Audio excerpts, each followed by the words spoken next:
Still on the first part here, and we'll try to take a look at the Senkou A, how exactly to use this indicator. So this comes in continuation of the previous recording. The general interpretation is that if the Senkou A is bigger than Senkou B, like it is the case here, so if the Senkou A is bigger than Senkou B, normally the cloud should be green. Then the cloud is green, of course. It is signaling bullish conditions. So if the Senkou A is smaller than Senkou B, like it is the case here, it is signaling bearish condition. Because of how it is calculated, and taking into consideration the fact that the actual result, it is being plotted 26 periods ahead, it gives the trader a general idea about future area where price may find important support and resistance and resistance levels. For example, from our chart here, this is a 4-hour chart on the euro dollar. The future area to represent resistance to the upside. Why resistance? Because this is a bearish trending environment. So the future area should be given by any time price is going to try to reach the base of the cloud. So all this area there represented possible resistance places. The higher the time frame, of course, the stronger the area and more difficult for price to actually break it. Senkou A, it is also being considered resistance and support for the current price when around that level. So look for possible bounces or strong rejection when price is meeting the area. For example, looking here, see here price is coming from the upside, reaching the cloud here, okay, here reaching the Senkou B, so it is not necessarily relevant, but here reaching the Senkou A and then bounces back, or coming here, reaching the cloud, the Senkou A, and bouncing back, reaching the cloud, the Senkou A, and bouncing again here. This is what's happening if you have a trending environment like this one here, so a bullish trend to the upside, and you're trying to find, you missed the entry at the beginning and you're trying to find to buy dips or to buy pullbacks based on your other analysis. You are sure that the trend is continuing to the upside, so you're just looking for a proper place to enter the trend. Then you should try to look to identify situations where you should buy dips in this case, or sell spikes if the trend was to the downside. So in this case, one way would be to look for the Senkou A to be tested, so just place a pending buy stop, for example, at the Senkou A, so where the price, when the price will reach the cloud, to try to engage into buying calls with expiration with an expiration date higher than the 26 periods, depending on the time frame that you are looking for, and the chances for that binary option to expire in the money are quite big.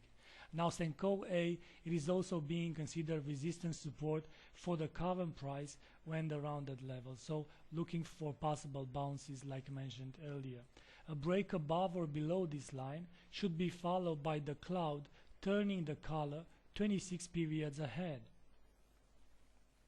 So here, for example, if price is going to the upside, so if price goes ahead and moves to the upside here, like this, and even going above the cloud, should be seen normally on the right side, 26 periods ahead, should be seen with the cloud actually turning the color.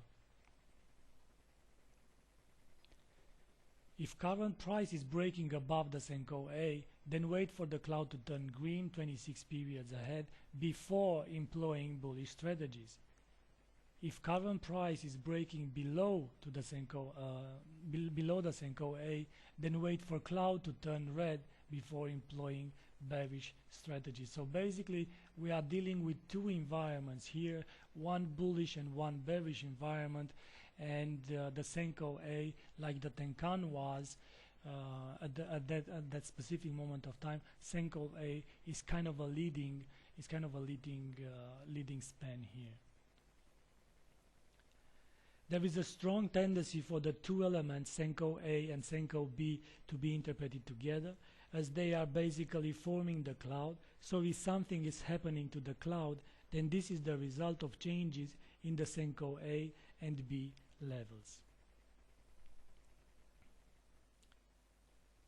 This is a 4-hour chart, and if you look here, so possible place to engage in buying calls, for example, when price is testing the cloud, price is testing the cloud again, price is testing the cloud. So whenever you have a bullish stance, and whenever you want to find to identify a possible place to add to your longs, those three possibilities might be taken into consideration. Also, this looks to be like a contracting triangle in the form of A, B, C, D, E that price is making, and by the time it broke higher, it is basically confirming the bullish stance there. Now the same is in a bearish environment. This is quite a strong bearish environment, as price is traveling from the 134.08 until the 127, basically 700 pips without even a cross between the Kinjun and Tenkan lines, and by the time price jumped here, it just jumped above the cloud. Remember what I mentioned earlier, before engaging in bullish venture, so to say, wait for the cloud to turn green, and the cloud turns green only here. So don't go long right here, but wait for price to consolidate a bit, cloud turns green, and there you go, you have the okay for looking to the upside. Moving forward now, and we'll try to see how the Senkou B is being calculated. So the Senkou A is the difference, is the average between the Kinjun and the Tenkan line plotted 26 periods ahead. But let's see what the Senkou B represents.